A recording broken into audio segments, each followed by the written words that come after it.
Hey everyone, welcome back to the channel. In today's video, I'm going to show you how to send high quality videos on WhatsApp.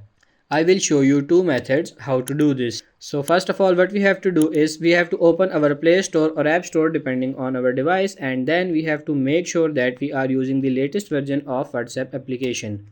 If there is any update, just make sure to update it to the latest version, and after updating just tap on this open. Now first method is to send high quality videos. Tap on this hamburger icon and tap on this document. So now we have two different options: choose from gallery or browse document. Tap on this choose from gallery, and that's going to open up our phone gallery where we want to select the video which we want to send. And when we send this way, there will be no loss in resolution. But if this doesn't work for you for some reason, then don't worry. Let's go over to the second method. You want to open the photo gallery on your mobile and then find the video which you want to send to someone in HD resolution. I want to send this specific video, so all I have to do is click on this share icon and then simply tap on this WhatsApp, select the person you want to send, and then you can see this button here in the top. Just tap on this HD and this video will be sent in HD resolution. So that's pretty much it for this video. I hope this video was helpful. If it is, like it and subscribe to the channel. Thank you.